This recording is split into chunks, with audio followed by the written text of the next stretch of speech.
Hey everyone, so I'm going to do part 2 today of my garden plans for 2024 series. Today we're going to be inside the fence. Similar to last time, I'm just going to show you what we have out here and what I think needs to be changed. Come garden with me and let's do the 2024 garden plans part 2.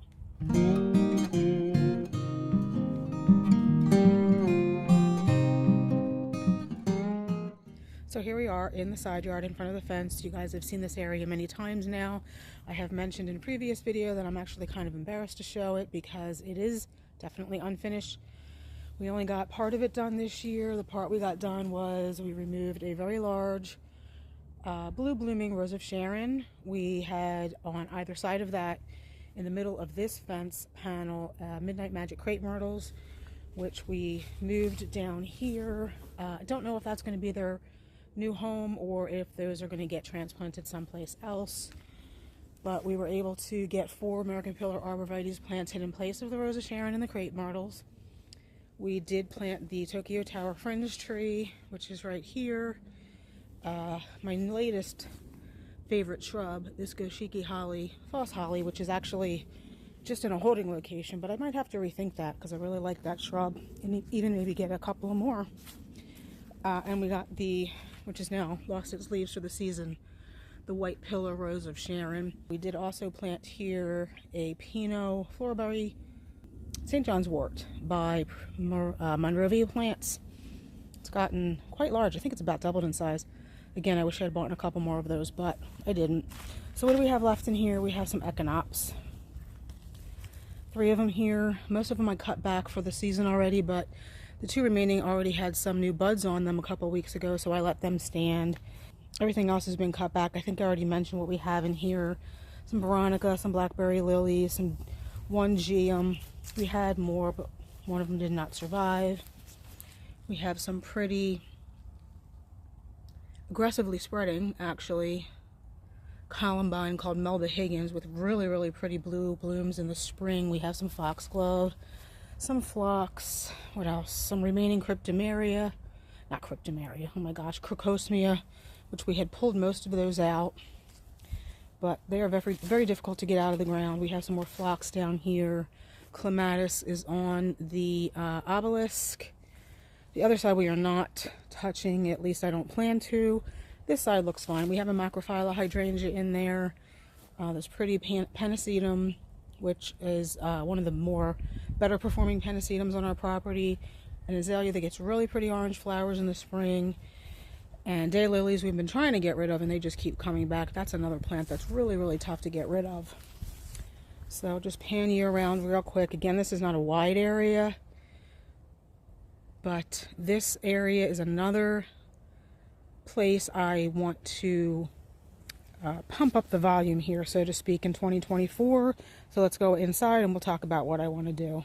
Oh, and then one other detail. So the fence panels are 8 feet wide each, and there are 5 of them. So from the corner there up to the last fence panel behind the laurels is 40 feet.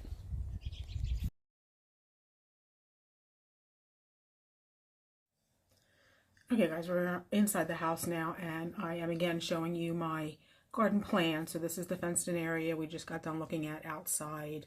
See this gray line across the top of the screen? So this gray line up here represents the fence. So as I stated when I was outside, that is 40 feet. So from this post at the edge of the arbor to this post all the way down here behind the laurels is 40 feet. So what I've gone and done is I've put in the background. These are the American Pillar arbs, the 4 of them that we have planted. This is the white pillar rose of Sharon. These are 3 forever goldies. Then further down to the right, these are the 3 laurels we had transplanted here from another location. I think that was back in 2020 maybe we had those transplanted. This is the large rhododendron that has been on this property since before we moved in. Then down here is the Tokyo Tower fringe tree, the Goshiki false holly, the 2 crepe myrtles that we originally had in this section, and then this is the clematis on the obelisk, and these are the miscellaneous phlox. I moved out of here all of the other perennials that are still there, which I have listed in this gray box. Move you a little closer so you can see what we have in there. We have 3 Asiatic lilies. I think they're Asiatic. They could be Oriental, but we have some miscellaneous crocosmia. We did have 1 or 2 crocosmias that we had planted in here several years ago that spread. We thought we moved most of them out earlier this year when we were transplanting the crepe myrtles and making room for the arbs, but 1 or 2 must have gotten left. They're kind of like daylilies in that they just send out runners and pop up everywhere.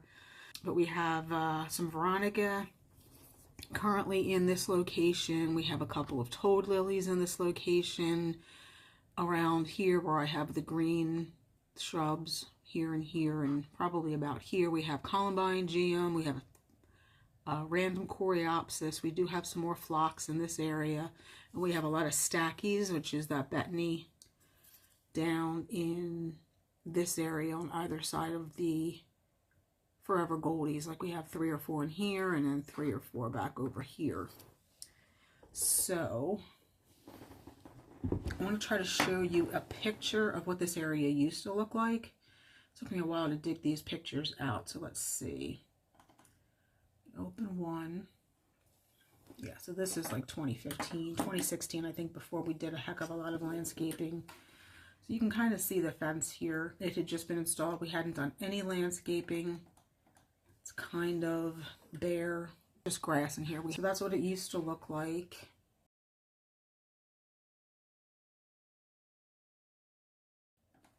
Then I think in 2020, so this is 2020. I'm going to back up because this to me represents when this garden looked its best. To me, that's the last time it really looked decent. Things were small. We had not yet had to worry about pruning too many things back. You can see the laurel here, how much smaller that is in 2020 compared to what it is now. Even the I don't usually show this side that often in my videos, but you probably have seen in a recent video the laurel. There's a couple of azaleas. Even those are smaller back in 2020 than they are now.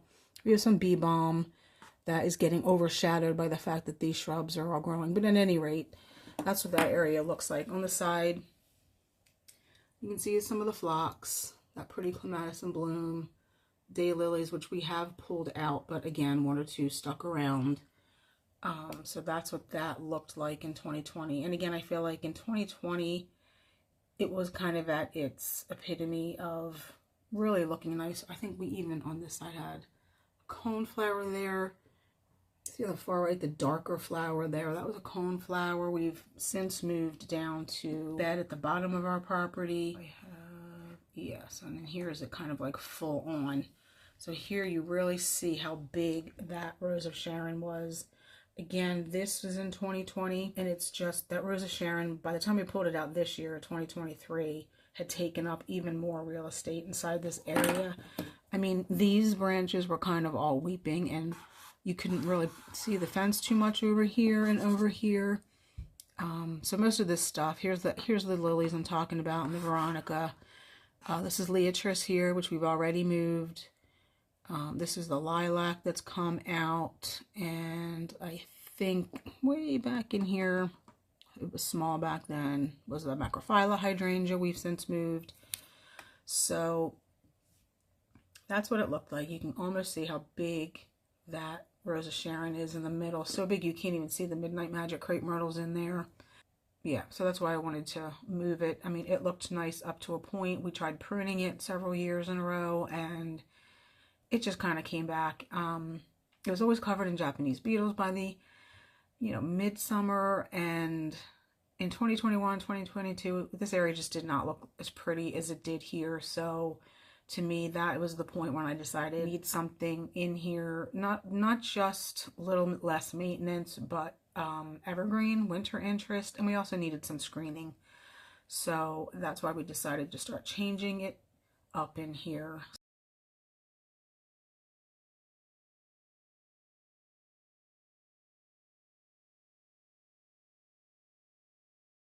So obviously you already know we have the Tokyo Tower, all the arborvitaes. What I would like to do here is, again, low maintenance, less perennials that require any kind of cutback, not just in the fall, but maybe even requiring cutback midsummer. So I really want to move all of the Veronica, the toad lilies we can replace. There's the columbine, the geum, coreops, flock, echinops, all this stuff. Not sure exactly where it's all going to go, but they will come out. And what I'd like to do is, in order to have this a little less high maintenance and just kind of be less cottagey looking, more cohesive, and more just shrub structure, replace everything along the edge here with sweet box. You know, I could do a gem box or a strong box as well, but I think sweet box, they can go full sun to full shade. And I expect that once these arborvitaes get big, since the sun does come from this direction, a lot of the stuff in here is going to get shaded out. So the sweet box can take full sun to full shade. We will wrap them around the front here, and we'll have some more over here in front of the goldies, I think, just for some cohesion and a little bit more of a structured look, almost like a boxwood hedge, but without the diseases. So you can kind of see my legend here of what I would like to put here. So the green represents the sweet box. The blue in here are delphiniums. These little pink things, you can see where my arrow is, are I think what we already have is an apricot beauty foxglove. So I would just like to get some more of those. As a matter of fact, I think the original one that we still have in here has self-seeded this year, and I think there's another one coming back. So I'd rather just let those self-seed so we can have them in the bed, and then put some pretty delphiniums in here and some roses. I think roses. I guess it depends. If I maybe give this more thought, I might stick to something a little little less high maintenance than roses, and maybe just do like a little quick fire hydrangea, something that's not going to get too big. Maybe limelight prime, but I have a feeling they would get a little bit too big in here. But those are definitely low maintenance shrubs, because what I'm thinking of is either Queen of Sweden, which is a David Austin rose. I want something with that pale pink. So that's what the pink represents there. Either Queen of Sweden, reminiscent pink roses, or Oh So Easy Italian ice roses, which are both proven winners varieties. So let's take a look at those, and you can see where they would go right there in front of the arbs. And really the only fillers in there would be the delphiniums and the foxgloves. I'm not going to have this full of any other perennials. I just feel like it in such a small space, it just starts to look too messy. And that's exactly the look that I'm trying to get away from. So let's take a look. So here's this Queen of Sweden rose. And what I really like about this rose is that it's just that really pale pink. And it's just the kind of the epitome of the English shrub rose. It is just a really pretty rose. It's not huge. It's a 5 foot tall by 3 foot wide, because again, I don't have a lot of room in there, and it can take shade. You can see right there. Good for shady areas. Now, obviously, it's going to need some sun, and it will definitely get some sun there. It's just perhaps not going to be full sun anymore once those arbs get bigger. So that, I think, would be my first choice. Here is the reminiscent pink. I just don't think it has the same structure of the David Austin Queen of Sweden. So I think this, like I said, this is a proven winners variety, and they're supposed to be disease resistant. I don't know if David Austin is doing the same disease resistant research that proven winners is. Could be. I'm just not as familiar with David Austin roses and their research as I am with proven winners, but I don't know. Tell me what you think. I just don't think the reminiscent pink has the same pretty structure and look as the Queen of Sweden.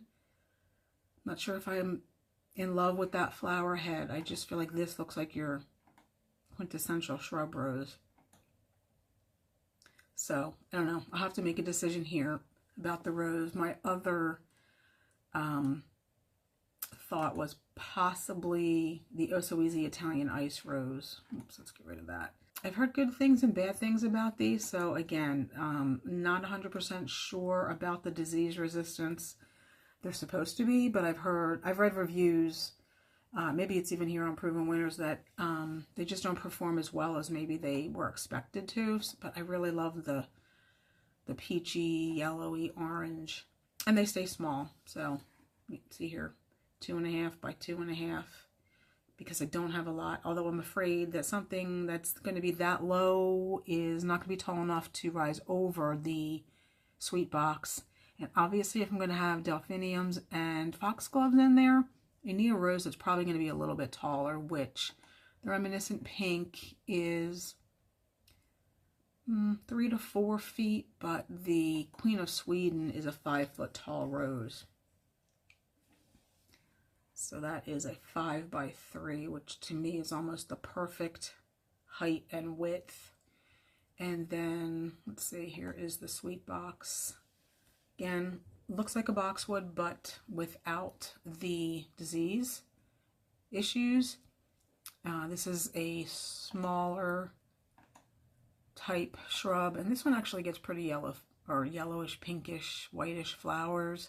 I wish I had picked some of these up when I worked at the nursery earlier this year. We had just gotten some in. I know for a fact that they haven't sold, so I'm quite sure in the spring I can probably go back and pick some of these up. But these are a low-growing shrub, 18 to 30 inches tall by 24 to 36 inches wide. And they can, again, do a full to part shade. So that, I think, is what I want to do for the evergreen, low-growing edge of this border to make it look a little bit more formal.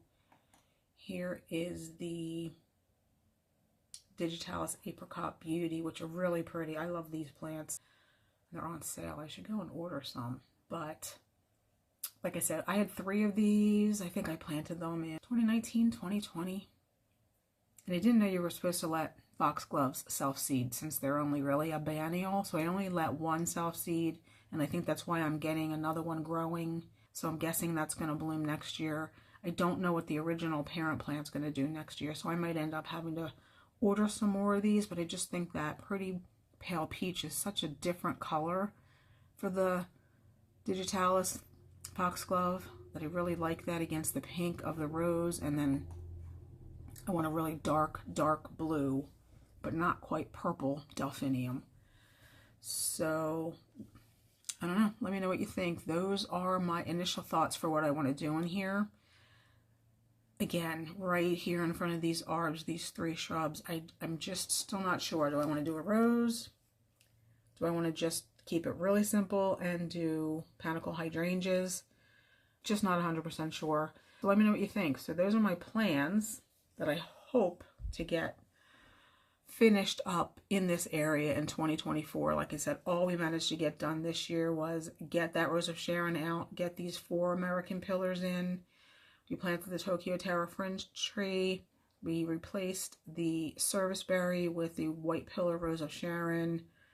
We put a floral berry Pinot, St. John's wort here. And then we put a Goshiki False Holly, which we really thought was going to be a holding place for that. But as I said when I was outside, I really like that shrub, so I might want to try to get some more and leave this one here. But we'll see. So let me know what you think. Please give the video a thumbs up. I hope you enjoyed it, and we'll see you in the next one. Bye.